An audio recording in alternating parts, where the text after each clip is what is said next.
Assalamualaikum warahmatullahi wabarakatuh. Perkenalkan, nama saya Sri Utami Safitri dengan NIM 3211117120. Video ini saya buat untuk memenuhi tugas penentuan struktur secara fisiko-kimia. Di sini saya akan menjelaskan mengenai spektrofotometer UV vis. Sebelum beranjak ke videonya, jangan lupa untuk like, komen, dan subscribe di video ini. Untuk selanjutnya, mari kita lihat video berikut ini. Sebelum menjelaskan lebih terhadap spektrofotometer, di sini saya akan memberitahu perbedaan dari spektroskopi, spektrofotometri, dan spektrofotometer terlebih dahulu. Nah, di sini spektroskopi itu apa sih sebenarnya? Nah, spektroskopi itu adalah ilmu yang mempelajari materi dan atributnya berdasarkan cahaya, suara, atau partikel yang dipancarkan, diserap, atau dipantulkan oleh materi tersebut. Kemudian, untuk spektrofotometri itu sendiri, spektrofotometri merupakan metode yang digunakan untuk mengukur absorban berdasarkan pengukuran kualitatif dan pengukuran kuantitatifnya. Dan spektrofotometer yaitu alat yang digunakan untuk mengukur transmitan atau absorban suatu sampel sebagai fungsi panjang gelombang. Tiap media akan menyerap cahaya pada panjang gelombang tertentu tergantung pada senyawa atau warna yang terbentuk. Nah, sebuah alat ini itu digunakan untuk menganalisa suatu senyawa baik dari segi kualitatif dan kuantitatif dengan cara mengukur absorban suatu cuplikan sebagai fungsi dari konsentrasi. Seperti yang dijelaskan sebelumnya, pengukuran ini terdapat dua jenis, yaitu secara kualitatif dan secara kuantitatif. Nah, pengukuran secara kualitatif didasarkan pada puncak-puncak yang dihasilkan spektrum suatu unsur tertentu pada panjang gelombang tertentu, sedangkan pengukuran secara kuantitatif didasarkan pada nilai absorbansi yang dihasilkan dari spektrum senyawa kompleks unsur yang dianalisa dengan kompleks unsur yang menjadi pengkompleksnya. Lalu, secara sederhana, spektrofotometer merupakan metode analisa yang didasarkan pada pengukuran serapan sinar. Selanjutnya, di sini ada penyerapan sinar UV dan sinar tampak oleh molekul. Kemudian di sini terdapat jenis-jenis radiasinya dan parameter apa saja yang digunakan. Di sini ada jenis radiasi panjang gelombang, skala perkiraan panjang gelombang, frekuensi, dan temperatur objek ketika radiasi ini memiliki intensitas pancaran gelombang yang paling besar terhadap radio, mikrogelombang, inframerah, sinar tampak, ultraviolet, sinar X, dan sinar gamma. Kemudian, penyerapan ini akan melalui 3 proses, yaitu penyerapan oleh transisi, elektron ikatan, dan elektron anti-ikatan. Yang kedua, penyerapan oleh transisi elektron D dan F dari molekul kompleks. Dan yang terakhir, penyerapan oleh perpindahan muatan. Selanjutnya di sini terdapat prinsip kerja spektrofotometer yang berdasarkan hukum Lambert-Beer. Antara lain ada radiasi yang digunakan harus monokromatik. Nah, kemudian energi radiasi yang diabsorpsi oleh sampel tidak menimbulkan reaksi kimia. Sampel atau larutan yang mengabsorpsi harus homogen. Lalu tidak terjadi fluoresensi atau fosforesensi, dan indeks refraksi tidak berpengaruh terhadap konsentrasi, jadi larutan tidak pekat atau harus encer. Nah, hukum Lambert-Beer ini sendiri menjelaskan bahwa suatu media yang transparan maka bertambah atau turunnya intensitas cahaya yang ditransmisikan sebanding dengan tebal dan kepekaan media yang digunakan. Nah, lanjut di bawah ini ada bagian-bagian dari spektrofotometer. Di sini ada sumber sinar, kemudian ada monokromator, ada cuvette samples, ada detektor, ada amplifier, dan readout oleh detektor itu sendiri. Nah, di sini monokromator adalah alat yang berfungsi untuk menguraikan cahaya polikromatis menjadi beberapa komponen panjang gelombang tertentu yang berbeda atau terdispersi. Sebelumnya sumber cahaya ini yaitu pengukuran energi cahaya oleh suatu sistem kimia pada panjang gelombang tertentu. Lalu di sini ada detektor. Detektor di sini berperan sebagai pemberi respon terhadap cahaya pada berbagai panjang gelombang. Selanjutnya di sini ada amplifier atau piranti pembaca yang berfungsi sebagai pembaca sinyal listrik dari detektor, di mana data digambarkan dalam bentuk yang bisa diinterpretasikan atau disajikan pada display yang dapat dibaca oleh pemeriksa. Selanjutnya di sini ada jenis-jenis spektrofotometer. Yang pertama ada spektrofotometer UV vis. Nah, spektrofotometer UV vis ini yang akan kita jelaskan di materi kali ini, yaitu spektrofotometer UV vis. Terdapat dua jenis sumber cahaya yang berbeda. Pada instrumen yang sudah lebih canggih, sumber cahaya tidak lagi menggunakan dua sumber cahaya yang berbeda, namun menggunakan satu sumber cahaya dan jangkauan panjang gelombang yang lebar. Selanjutnya ada spektrofotometer inframerah, yaitu yang didasarkan pada penyerapan panjang gelombang inframerah. Kemudian ada spektrofotometer serapan atom. Nah, di sini digunakan oleh para peneliti untuk menganalisis unsur-unsur logam atau benda padat. Kemudian ada NMR. NMR itu resonansi magnetik inti. Nah, alat ini didasarkan pada penyerapan gelombang radio oleh inti-inti tertentu dalam molekul organik apabila molekul tersebut berada dalam medan magnet yang kuat. Dan yang terakhir ada pendar molekular.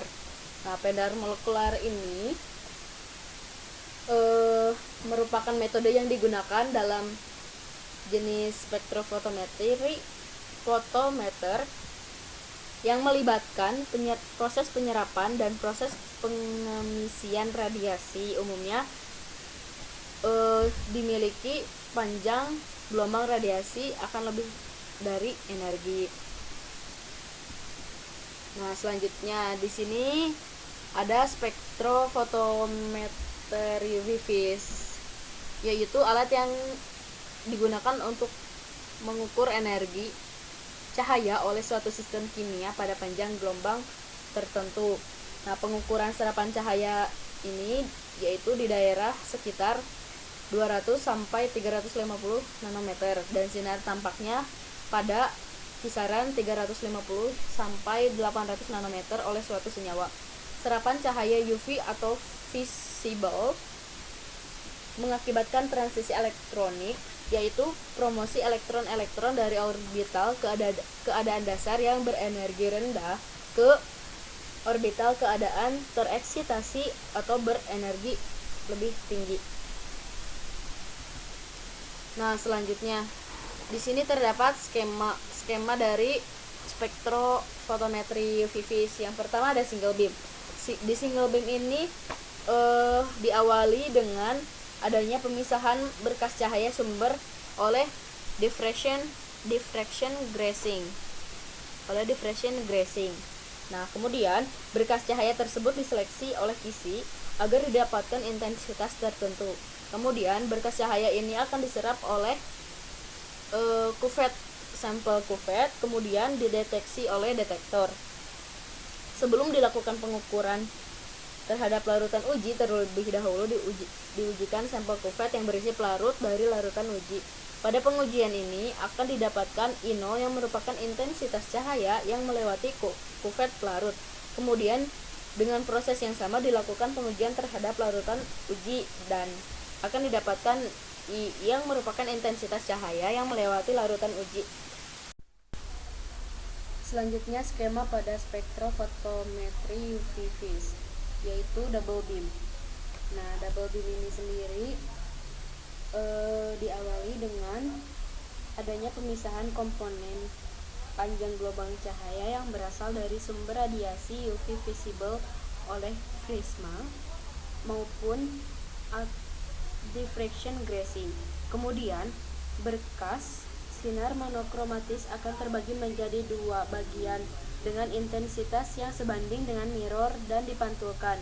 Kemudian berkas cahaya yang dipantulkan masing-masing melewati kuvet berisi larutan referensi atau berisi pelarut dari larutan uji. Kemudian berkas cahaya yang melewati kedua kuvet ini dideteksi oleh detektor. Kedua proses yang bersamaan ini kemudian dibandingkan. Selanjutnya, kandungan yang terdapat pada rimpang temu putih, yaitu minyak atsiri.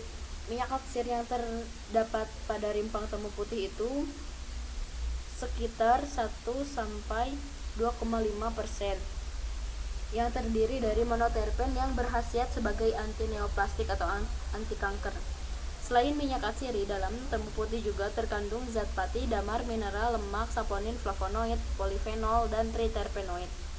Selanjutnya, senyawa metabolit sekunder pada rimpang temu putih, yaitu ada golongan flavonoid, golongan polifenol, dan golongan triterpenoid yang akan kita jadikan sebagai komponen utama. Selanjutnya, klasifikasi terpenoid. Klasifikasi terpenoid dibagi menjadi beberapa bagian. Yang pertama, monoterpenoid. Monoterpenoid ini merupakan senyawa esens yang memiliki bau yang spesifik yang dibangun oleh 2 unit isopropen. Kemudian ada sesquiterpenoid, merupakan senyawa terpenoid yang dibangun oleh 3 unit isopropen yang terdiri dari kerangka asiklik dan bisiklik dengan kerangka dasar naftalen. Lanjut, diterpenoid. Diterpenoid ini merupakan senyawa yang mempunyai 20 atom karbon yang dibangun oleh 4 isopropen. Senyawa ini mempunyai bioaktivitas yang cukup luas, yaitu sebagai hormon pertumbuhan tanaman, antividan serangga, inhibitor tumor, dan masih banyak lagi. Selanjutnya, triterpenoid. Triterpenoid ini diisolasi lebih dari 40 jenis kerangka dasar yang sudah dikenal. Triterpenoid biasanya terdapat pada minyak hati ikan hiu, minyak nabati, dan ada juga ditemukan pada tumbuhan seprimitif Sphagnum.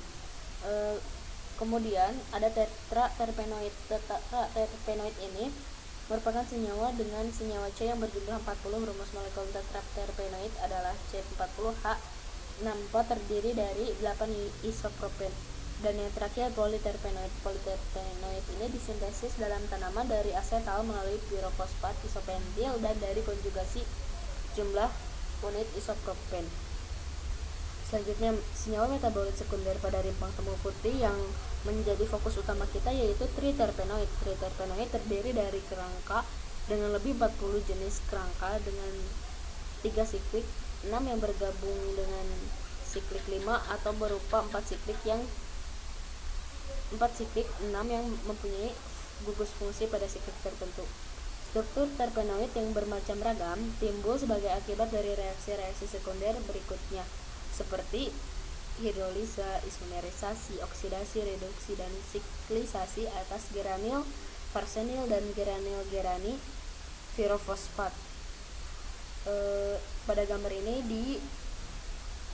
ditambahkan senyawa metabolit sekunder, yaitu ini strukturnya.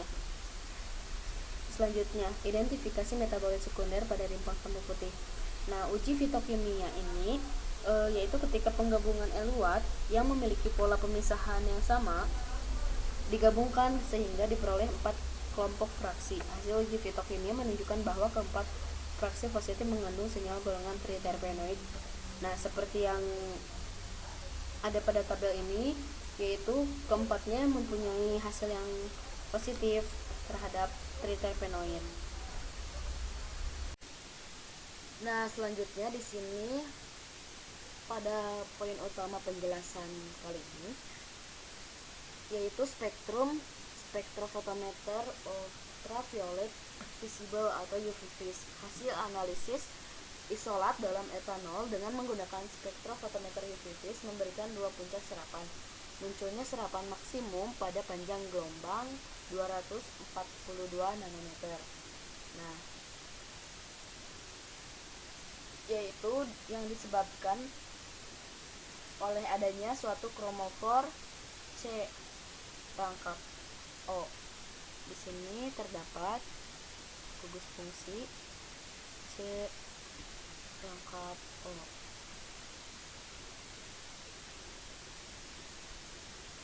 Nah, hal ini disebabkan atau diakibatkan oleh adanya transisi elektron dari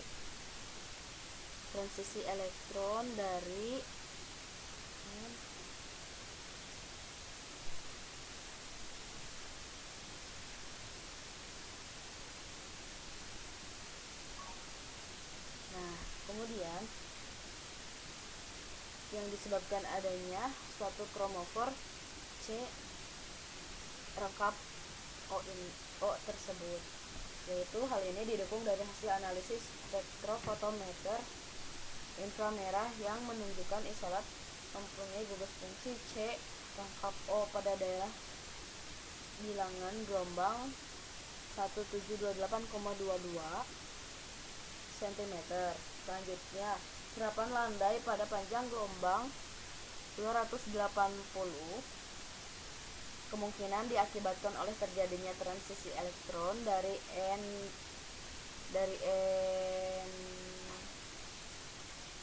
bintang yang disebabkan oleh adanya ikatan rangkap. Di sini juga yang landai diakibatkan oleh adanya ikatan rangkap C rangkap O.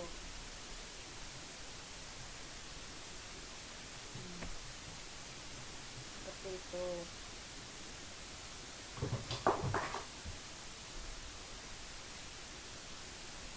Selanjutnya, ini merupakan daftar pustaka yang saya gunakan untuk mencari referensi dan kepastian dari materi tersebut menurut penelitian yang sudah dilakukan sebelumnya. Terima kasih atas perhatiannya. Mohon maaf bila ada kesalahan baik dalam pengucapan maupun penjelasan. Wassalamualaikum warahmatullahi wabarakatuh.